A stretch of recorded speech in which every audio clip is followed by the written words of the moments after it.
entonces los dejo a ustedes con la palabra de la doctora Tusi. Bueno, muchas gracias. Yo en primer lugar quiero agradecer la invitación a participar en este plenario y sobre todo me parece que lo que va a ser interesante, por lo menos para mí, es poder discutir el fenómeno de la globalización desde un punto de vista no económico. Recién en una conversación privada que teníamos, a mí no se me ocurría otra definición que no fuera económica, así que supongo que el debate me va a hacer ver un punto de vista un poco menos ombliguista.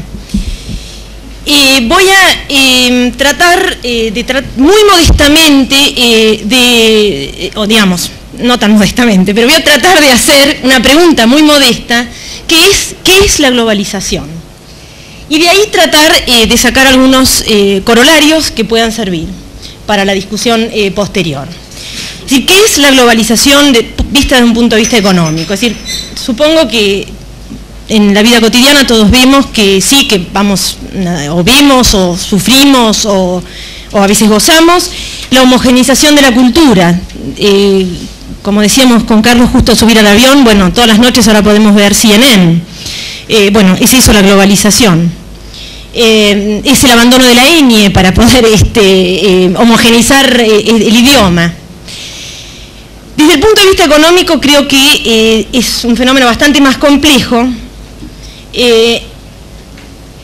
pero voy a tratar de ver si también la pregunta que uno debería hacerse es si realmente es un fenómeno nuevo. Y a mi entender, digamos, es un fenómeno nuevo de lo que nosotros en las décadas del 70 sobre todo y del 80 hablábamos como internacionalización o transnacionalización. Es decir, ¿qué tiene de diferente esta etapa de la economía internacional, que es la globalización, o llamamos globalización, a las etapas previas que hablábamos de internacionalización o transnacionalización? Y yo creo que realmente es, primero, bien contundentemente creo que sí, que es una etapa nueva, que estamos frente a un fenómeno nuevo y que es importante darnos cuenta de que no es más de lo mismo, sino que estamos realmente frente a una nueva etapa de la economía internacional que nos afecta a todos como ciudadanos y a todos los países, a unos más, a otros menos. ¿Qué tiene de diferente la globalización de las etapas previas de integración de la economía internacional que conocíamos, digo, como internacionalización? Así que voy a empezar primero describiendo muy someramente lo que decíamos que era la internacionalización, más bien que lo que decíamos, lo que hoy ex post vemos como internacionalización y lo que vemos como globalización de precedente. La etapa de internacionalización, a mi modo de ver, es una etapa que comienza con la posguerra, o con la posguerra, con la organización de la economía internacional en la posguerra, a partir de 1950, digamos 1948, 1950, y llega hasta mediados de la década del 80, donde, a mi entender, comienza, digamos, estos términos, digamos, obviamente no es muy cronológico el fenómeno, pero a mediados de la década del 80 podemos comenzar a ver un cambio de tendencias. En la etapa de internacionalización, el factor catalítico de la economía internacional era el comercio, que estaba creciendo al 8% anual, un récord histórico, realmente muy impresionante y muy impactante. Por lo tanto, el gran elemento aglutinante de la economía internacional era el comercio. Había sí flujos de capital internacional, pero no crecían a ese ritmo del 8% anual y no eran el factor aglutinante, esto es lo importante. Por el contrario, la inversión extranjera era segmentadora. ¿Y qué quiero decir con esto? Que segmentaba mercados, que no los integraba, sino que los segmentaba. Yo siempre hablo, tratando de describir cómo era la lógica de estos flujos de capital, describiéndolos como la lógica de réplica. La fábrica de General Motors en Estados Unidos era más o menos parecida a la que había en Córdoba, a la que había en Nigeria, a la que había en la India, a la que había en Santiago de Chile, a la que había en Francia. Era una fábrica integrada y producían un auto que era muy similar, digamos, más o menos obsoleto, pero era una fábrica que era similar. Esa es la lógica de réplica y se movía entonces en una lógica segmentadora de mercados. Quiere decir que el auto digamos, para ponerlo un poco crudamente, el auto fabricado en Córdoba reemplazaba una exportación del auto fabricado en Estados Unidos. Y el auto fabricado en Córdoba no se exportaba ni a Chile, ni a Bolivia, ni a México. Digamos, es una lógica segmentadora de mercados, no integradora. Ya comenzamos a ver, y se engarzaba, o digamos, acá hay un problema de huevo de gallina, pero en la cual se engarzaba bastante naturalmente las políticas de sustitución de importaciones. En otras palabras, la inversión extranjera era sustitutiva, era reemplazante del comercio. Y el paradigma de esta inversión estaba en la industria automotriz, digamos, en la inversión de la década del 50, 60 y 70 en la industria automotriz. Entonces acabo de describir dos características del proceso de internacionalización. Primero, el factor catalítico era el comercio, y segundo, la lógica de réplica de la inversión extranjera, que segmentaba mercados. Tercera característica de la internacionalización. La principal fuente de flujos de capital era Estados Unidos. 3/4 partes de los flujos de capital provenían de Estados Unidos. Era la época del general de Gaulle, la época del défi américain, de Servan Schreiber, donde, digamos, el gran capital era el capital de Estados Unidos. El gran flujo de capital. La cuarta característica de la internacionalización es la relativa exclusión de la periferia. Es la no participación relativa en esta economía que comenzaba a integrarse. Me recuerdo siempre que digo esto, una frase de un economista de Cambridge, John Robinson, que decía: hay algo peor en esa etapa, hay algo peor que ser explotado por el capitalismo, y es el no ser explotado, es mucho peor. Bueno, esa era la lógica de la periferia, ni siquiera la posibilidad de que nos exploten, o que nos explotaban mal, digamos, para ponerlo peor. ¿Qué quiero decir con esto? Que 3/4 partes, para ponerlo en cifras, 3/4 partes del comercio eran norte-norte, era un sistema que se centrado en los países centrales, digamos. Es decir, 3/4 partes del comercio era dirección país central, era norte-norte. Y también 3/4 partes de la inversión extranjera iban de Estados Unidos a Europa. Acá no entraba ni siquiera Japón, digamos. 3/4 partes de las inversiones extranjeras iban a Europa, eran noratlánticas, digamos. A los países en desarrollo en su conjunto llegaban apenas un cuarto, 25% de las inversiones extranjeras de Estados Unidos, un cuarto iban a los países en desarrollo en su conjunto. A América Latina le tocaba alrededor de la mitad de esto, digamos, ¿no? Es decir, alrededor del 12 al 15% de los flujos de capital de los flujos de inversión de Estados Unidos venían a América Latina en la etapa que llamo de internacionalización. ¿Qué pasa en la década del 80? A partir de la década del 80, sobre todo con posterioridad a 1985, ¿y por qué podemos decir que estamos frente a un nuevo fenómeno? En 1985 los flujos de inversión extranjera directa eran equivalentes a los flujos de comercio, al valor de comercio. Es decir, flujos de inversión extranjera y flujos de valor del comercio eran equivalentes a 50.000 millones de dólares cada uno. Es decir, eran prácticamente lo mismo en valores. Es decir, partimos de un índice 100, los dos igual. Hoy, 10 años después, los flujos de inversión extranjera directa triplican el valor del comercio. Se han cuatruplicado en 10 años. Es decir, hoy los flujos de inversión extranjera llegan a 200.000 millones de dólares. Y el valor de comercio, es decir, es un tercio de eso. Es decir, ha habido una disparidad. Primera característica, entonces, del fenómeno de globalización es que el factor catalítico, el factor aglutinante, pasa a ser la inversión. Segunda característica del proceso de globalización. Estados Unidos, es fuente de inversión, pero también es país receptor. Hay una creciente interpenetración de los mercados. a través de fusiones, de adquisiciones, las mergers and acquisitions, las joint ventures que leemos todos los días. Estados Unidos es también país receptor. Todos los países son países receptores. Y tercera característica, Estados Unidos ya no es la fuente principal, o por ahí, más bien, es la fuente principal, pero ya no es la única. Japón ha entrado al club, Europa, por supuesto, ya ha entrado al club de inversores, pero entró ya en la década del 70.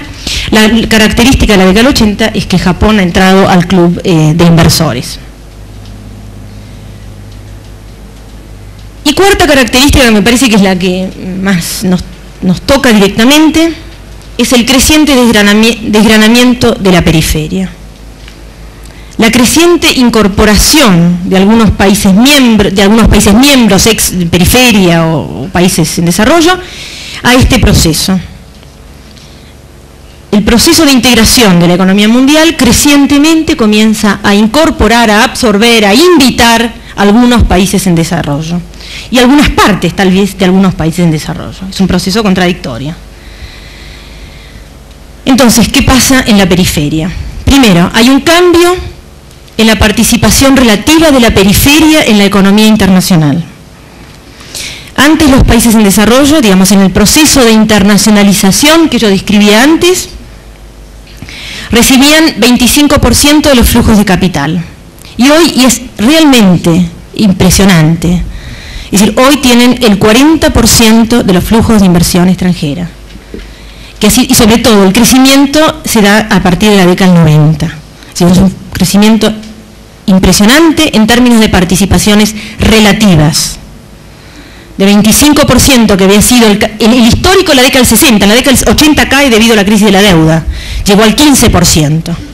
Pero si uno tomaba el histórico de la década del 60 hasta 70, que era el 25%, hoy estamos los países en desarrollo recibiendo el 40% de la inversión extranjera.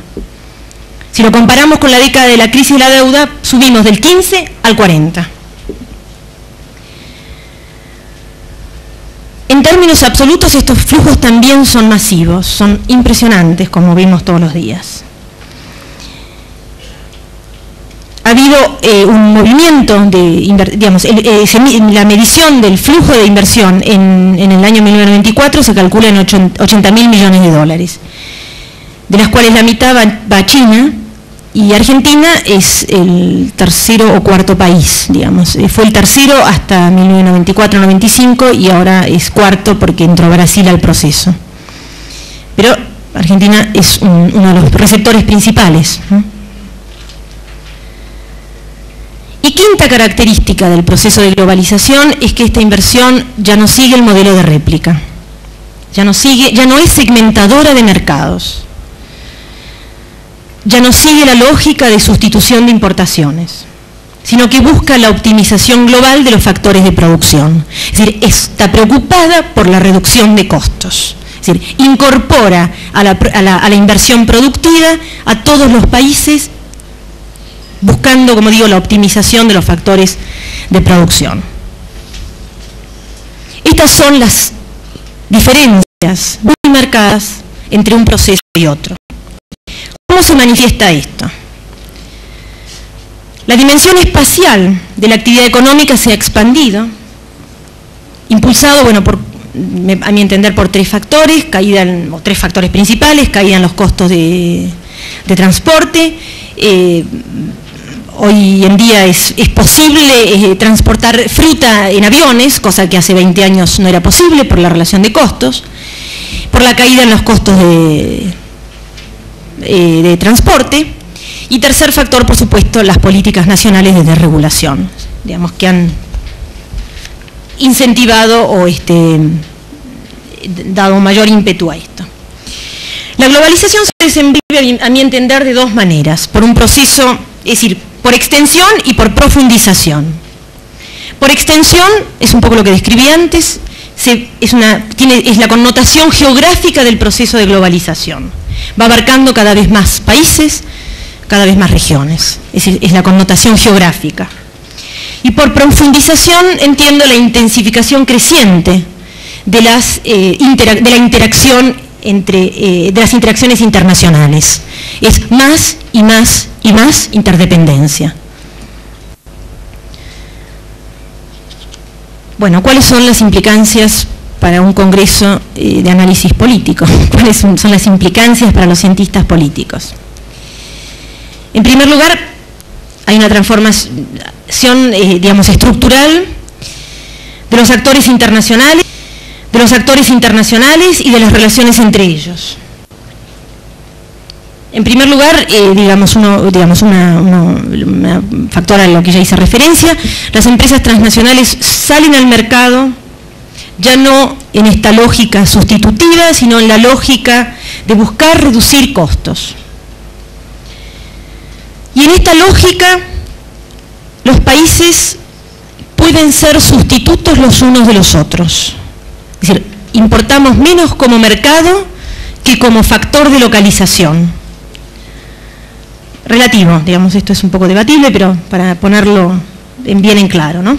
Es decir, en esta lógica, lo que importa es lo que el país ofrece como marco regulatorio, como marco institucional para la localización de la inversión extranjera, más que como mercado, que era diferente antes, ¿no?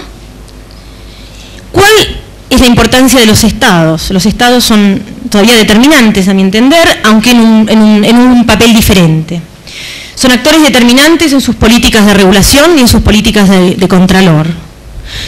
Son un factor determinante como facilitantes de mercado. El nuevo rol del Estado es el facilitador del mercado, que es un cambio, digamos, bien significativo. Y que nos llevaría, digamos, a una discusión bastante interesante de qué es la soberanía frente a este fenómeno, digamos, ¿no? Es decir, deberíamos realmente discutir si es que no existe. Yo mi entender es que hay que reformularla, no solo por el efecto del proceso de globalización, sino también, bueno, en parte por el fin de del conflicto este-oeste, también por el fin del Estado keynesiano. Es decir, por adentro, por afuera, por cambio en el orden militar, y por afuera también, por el cambio en el orden económico, la soberanía es otra, hoy en día, indiscutidamente. Bueno, ¿es un proceso unidireccional? No, es un proceso contradictorio, y a mi entender hay tres factores que le ponen límites precisos. Con esto voy a terminar. Es un proceso que no es unidireccional como ningún proceso, sí tiene un empuje fenomenal, pero hay tres factores que a mi entender pueden ser límites o que pueden dar a contradicciones en el proceso de globalización.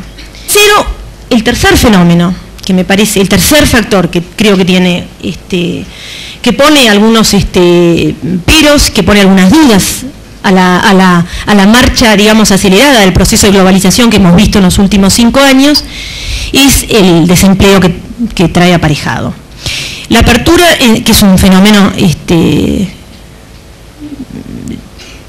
toca a muchos países, digamos, no solo a la Argentina.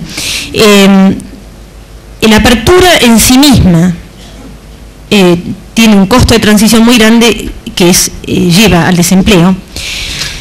La apertura en primer lugar, y el proceso de globalización en segunda instancia también. En tanto, si ustedes me siguieron en la exposición, en la lógica de réplica, teníamos réplicas de fábricas. Es decir, teníamos réplicas de fábricas, todos haciendo el mismo autito, todos haciendo la misma bombita, todos haciendo el mismo vasito, digamos. Bueno, ¿qué pasa en la lógica de la globalizadora? En la lógica globalizadora, estas estructuras duplicadas sufren el proceso del ajuste, con lo cual hay casi, digamos, por fuerza, un efecto sobre el nivel de empleo, que algunos países pueden tolerar menos que otros, digamos. Creo que ahí están los tres límites, a mi entender, precisos, o digamos, es lo que hace que el proceso globalizador no sea un proceso fácil, ni sea un proceso sin marchas ni contramarchas. Nada más. Muchas gracias.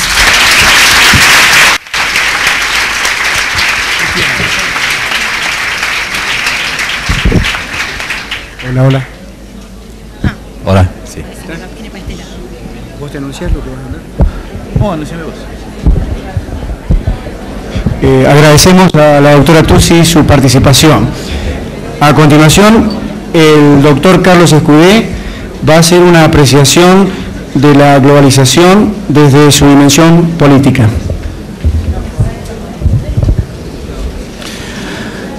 Buenas tardes. Bueno, es realmente un placer estar esta tarde con ustedes y mi agradecimiento a la SAP por su muy cordial invitación. Para mí es un verdadero gusto estar aquí. Diana Tussí nos habló de la globalización económica, distinguiéndola de las etapas anteriores de